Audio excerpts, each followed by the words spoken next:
Voice Trichy நேயர்களுக்கு வணக்கம். நான் அதன் தலைவர் முத்துசாமி பேசுகிறேன்.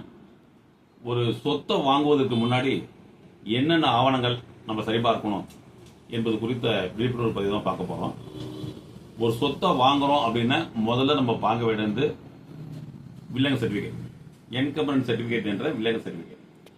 சில பேர் சொல்லுவாங்க 30 வருஷம் பார்த்தா போதும்னு சொல்லுவாங்க. அதெல்லாம் அந்த காலம். ஏன்டா எங்கே பார்த்தாலும் மோசடியாக இருக்கிறதுனால 1975 மேனுவல் ஈசிலிருந்து இன்னைய டேட் வரைக்கும் ஈசி போட்டு பார்க்கணும். அடுத்தது ஈசியில ஜீரோ வேல்யூ அப்படின்னு வந்துச்சுன்னு சொன்னால் அந்த இடத்த நிச்சயமா வாங்கக்கூடாது.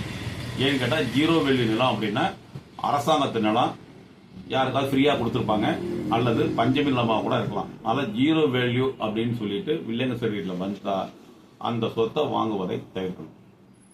அதே போல பவர் ஆஃப் அட்டார்னி மூலம் வாங்கிய சொத்தை விற்கிறதா இருந்தாங்கன்னா அந்த சொத்தை வாங்கும்போது நீங்க அளவுக்கு அதிகமான கவனம் செலுத்தணும். ஏன்னு கேட்டீங்கன்னா அதுல மோசடிகள் நிறைய நடக்கும்.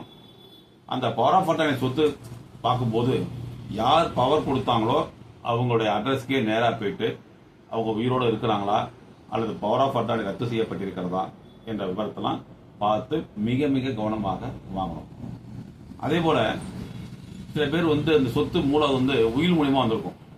அந்த உயில் மூலியமா வந்த சொத்தா இருந்ததுன்னா எழுதி வச்சவருக்கு அந்த சொத்து அந்த உயில் கடைசி உயிலா, அந்த உயில் பதிவு செய்யப்பட்ட உயிலா, பதிவு செய்யப்படாத உயிலா இருந்ததுன்னா கோர்ட்ல பிரைவேட் வாங்கியிருக்காங்களா அப்படிங்கிறத பார்க்கறது மட்டும் இல்லாம அந்த உயில்ல கையெழுத்து போட்டிருக்க சாட்சி வீட்டுக்கு போயிட்டு உயிலுடைய நம்பகத்தன்மையை பொறுத்து பார்த்து செக் பண்ணிக்கணும்.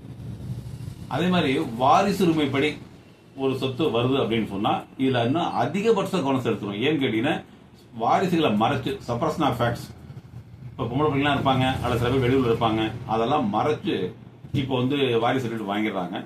அதனால அந்த இடத்த வாரிசு மூலியமா ஒரு சொத்து வாங்குறோம் அப்படின்னா அந்த சொத்துக்கு அக்கம் பக்கத்தில் இருக்கிறவங்க போயிட்டு விசாரிக்கணும். விசாரிச்சு இவங்க மட்டும்தான் வாரிசா என்ன வேற வாரிசு இருக்காங்களாங்கிறத அந்த பார்த்து அப்படிதான் வாங்கணும். அதே மாதிரி செட்டில்மெண்ட் பத்திரம் மூலியமா வாங்குறதா இருந்ததுன்னா இன்னும் அதிகபட்சம் கவனம் செலுத்தணும். ஏன்னு கேட்டீங்கன்னா செட்டில்மெண்ட்டை சில பேர் சப்ரீசார் ஆபீஸ்ல செட்டில்மெண்ட்டை கேன்சல் பண்ணிருப்பாங்க. அப்படி பண்ணுனா அந்த செட்டில்மெண்ட் சட்டப்படி செல்லாது. செட்டில்மெண்ட் பத்திரத்தை ரத்து பண்ணக்கூடிய அதிகாரம் கோர்ட்டுக்கு தான் இருக்குது. அதாவது செட்டில்மெண்ட் பத்திரம் வாங்குறதா இருந்தால் அந்த செட்டில்மெண்ட் ஏற்கனவே கேன்சல் செய்யப்பட்டிருக்கிறதா என்பதெல்லாம் பார்த்து வாங்கணும். அதே மாதிரி மைனர் சொத்தை வாங்குறதா இருந்ததுன்னா இன்னும் அதிகபட்சம் கவனம் செலுத்தணும். ஏன்னு கேட்டீங்கன்னா மைனருடைய நலனை பாதுகாக்கிறதுக்காக கோர்ட் மூலியமா உத்தரவு வாங்கியிருக்காங்களா, இந்த ப்ராப்பர்ட்டியை விற்கலாம் அப்படின்னு உத்தரவு வாங்கியிருக்காங்களா அப்படிங்கிறத பார்க்கணும்.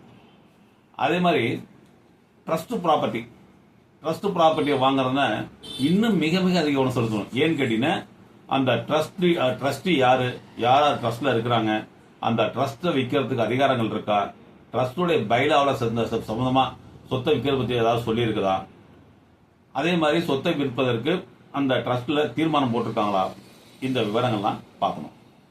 அடுத்தது மெயினா பாத்தீங்கன்னா இப்ப எங்க பார்த்தாலும் டபுள் டாக்குமெண்ட் இருக்கு. அதனால அது சொத்தை வாங்குறதுக்கு முன்னாடி ஒரு ஆங்கில நாளிதழையும் தமிழ் நாளிதழையும் ஒரு பெரிய ஒரு பொது அறிவிப்பு கொடுக்கணும். என்ன மாதிரி கொடுக்கணும்னு கேட்டீங்கன்னா இதனால் சகலமானவருக்கும் தெரிவிப்பது என்னவென்றால் இந்த அறிவிப்பில் குறிப்பிட்ட சொத்தை இன்னாருடைய மகனிடமிருந்து நான் வாங்க விரும்புகிறேன். இதுல பதிவு செய்யப்படாத அக்ரிமெண்ட், ஈடு, ஒத்தி, தானம், கடன் இந்த மாதிரி ஏதேனும் இருந்தா ஒரு 7 நாளைக்குள்ள சொல்லுங்க அப்படின்னு சொல்லி ஒரு பொது அறிவிப்பு பிரசுரம் பண்ணி அதுல ஆட்சேபனை இருக்குதான் பார்த்து அதுக்கு பிறகுதான் நீங்க சொத்தை வாங்கணும்.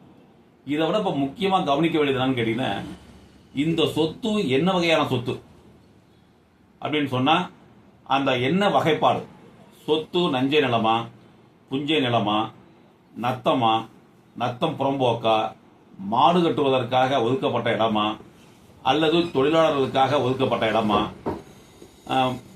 பொது பயன்பாடு நூலகம், கோவில், பள்ளிக்கூடம், ரேஷன் கடை இது போன்ற பொது காரியங்களுக்காக ஒதுக்கப்பட்ட இடமா அல்லது ஆற்று புறம்போக்கா, நிலநீர் வடிகால் வாய்க்காலா, இந்த மாதிரி வகைப்பாட்டை பார்த்து தான் வாங்கணும்.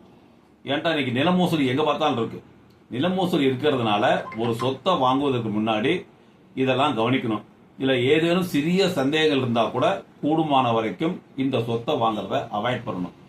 அதை தாண்டி வியோட பார்க்கணும். யாருடைய என்ஜாய்மெண்ட்ல இருக்கு சொத்து. ஏன்னா சொத்து ஒரு இடத்துல இருக்கும், டாக்குமெண்ட் ஒரு இடத்துல இருக்கும், யாரோ ஒரு அனுபவிச்சிருக்காங்க. அதனால சொத்தை வாங்குவதற்கு முன்னாடி சம்பந்தப்பட்ட விஓட்ட போயிட்டு இந்த சொத்து யார்கிட்ட இருக்கு, யார் அனுபவத்துல இருக்கு, ரிஜிஸ்டர் யார் பேர்ல இருக்கு, அடங்கல் யார் பேர்ல இருக்கு, இதெல்லாம் சரி பார்த்து தான் வாங்கணும். நன்றி.